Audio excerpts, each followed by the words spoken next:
Sejam muito bem-vindos, meus amigos e minhas amigas, para mais um vídeo aqui no nosso canal, feito exclusivamente para você que gosta de apreciar um vinho chileno. Olha só que bacana. Alguns dias atrás eu fiz a postagem de um vídeo, vou deixar ele aqui rolando para vocês, enquanto a gente bate um papinho aqui. Esse vídeo ele deu uma boa repercussão aqui no canal, ele foi um vídeo que foi muito bem visto, né? Foi um vídeo pequeno, um vídeo curto, onde eu fiz uma indicação de um vinho chileno. Deixa eu vir um pouquinho mais para cá. Aí. Onde eu fiz uma indicação de um vinho chileno, uma boa opção, um bom custo-benefício, né? Para você que gosta de apreciar um vinho da América do Sul, para que tenha um bom equilíbrio, um vinho que tenha um bom corpo, né? Enfim. Esse vídeo ele causou tanta polêmica, né? Ele ficou tão famoso, na verdade, que então hoje eu resolvi fazer um vídeo específico falando sobre o Chile. O vídeo está bem interessante, nós vamos falar sobre um pouquinho do terroir, um pouquinho dos estilos dos vinhos, o porquê que o Chile consegue entregar uma diferença, né, muito grande entre vinhos brancos, entre vinhos tintos, e como que acontece toda a formação dos microclimas ali na região. Bom, início mais delongas. Senhores, eu sou Antônio Sommelier, você está no canal Antwine e vamos para o vídeo.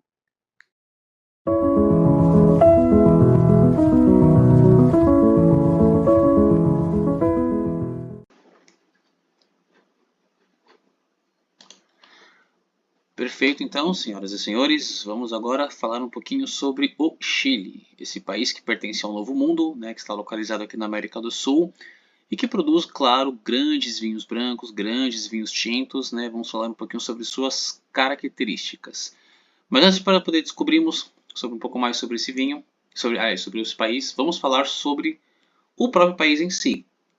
O Chile, ele é um filete de terra, né? Literalmente, como você pode ver nessa imagem. De um lado nós temos o Oceano Pacífico e do outro lado nós temos a Cordilheira dos Andes. E aí onde estão essas coresinhas, nessas localidades, é onde estão localizadas as regiões vinícolas, né? Onde são produzidos os vinhos aí no Chile. Então nós temos aí vindo de norte a sul, temos a região de Equi, Limari, aí temos Aconcagua, Casablanca, Santo Antônio, Mapo, Cachapoal, né? E assim vai se seguindo até todas as regiões vinícolas onde são produzidos os vinhos no Chile. Falando da Cordilheira dos Andes, ela literalmente é uma montanha, né, um conjunto de montanhas bem frios, o que ajuda muito na manutenção e na concentração, né, ajuda no equilíbrio, na verdade, da temperatura do país, fazendo com que nós temos a Cordilheira dos Andes. Então, de um lado nós temos a Argentina, do outro nós temos o Chile. Então, tanto para um quanto para outro, a cordilheira ela serve como se fosse uma espécie de trincheira, né? Como se fosse uma barreira que impede que o ar quente de um lado passe para o outro.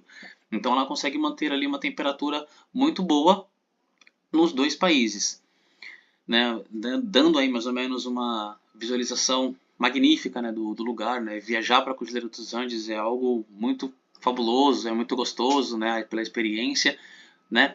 E apesar do frio da Cordilheira dos Andes, o Chile ele tem uma outra característica, né? Ele tem um outro ponto que faz com que o clima, com que o terroir torne-se ainda mais único, que é o famoso deserto do Atacama. O deserto ele é muito seco e ele é quente, então ele ajuda a dar esse equilíbrio no Chile. Não é nem tão frio nem tão gelado. E esse equilíbrio da junção das Cordilheiras dos Andes junto com o deserto do Atacama faz com que o Chile tenha um terroir diferente, tenha um terroir único, faz com que o país em si tenha uma temperatura no inverno nem muito fria, mas no verão também nem muito quente, sempre tendo ali um bom equilíbrio.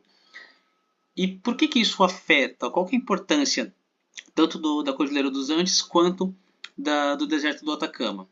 No país em si, as duas características, né, esses dois terrenos, essas duas particularidades do Chile, ele tem uma proteção contra massas de áreas úmidas, né, que então ele mantém o equilíbrio de temperatura tanto de um lado quanto do outro. Ele possui a criação de microclimas. O que isso significa?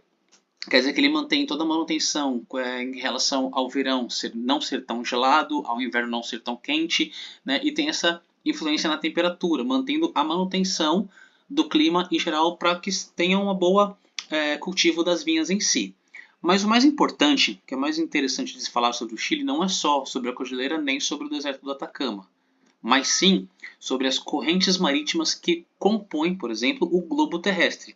Né? Como nós podemos ver aqui, em todos os continentes, né? Tem aí essas setas que correspondem às correntes marítimas, onde as vermelhas ela é caracterizada como as correntes quentes e azul como as correntes frias. E se você for lá na América do Sul, bem ali onde está o Chile, né, você vai ver escrito a palavra Humboldt. Humboldt é o nome da corrente marítima que atinge o Chile. Né? E aqui algumas características. Essa corrente de Humboldt, que leva o nome do cientista que foi quem descobriu, ela se origina mais ou menos ali na Antártida.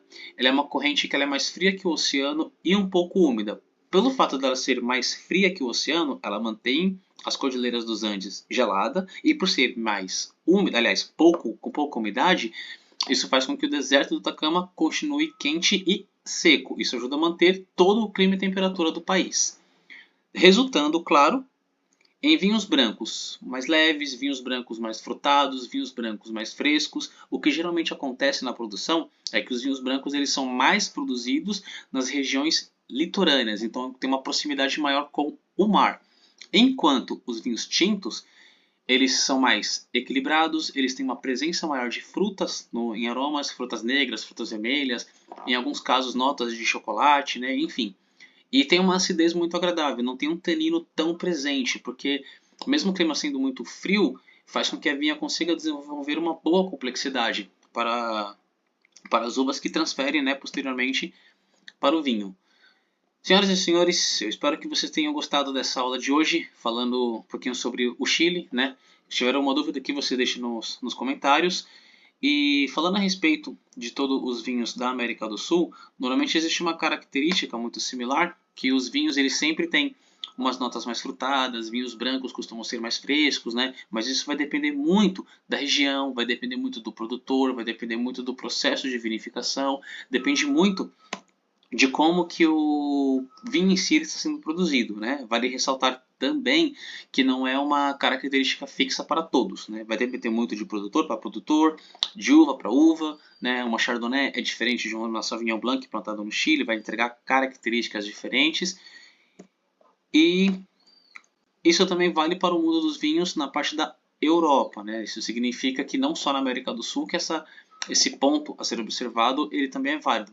A Europa também, dependendo da região, dependendo do país, dependendo do produtor, às vezes a mesma uva consegue entregar corpos, notas, aromas e características diferentes. Senhoras e senhores, eu espero que vocês tenham gostado desse vídeo de hoje, falando um pouquinho sobre os vinhos chilenos. Eu sou Antônio Sommelier. Não se esqueça de seguir o nosso canal, não se esqueça de ativar o sininho para você ficar sabendo de mais conteúdos. E bons estudos, meus amigos. A gente se vê no próximo vídeo.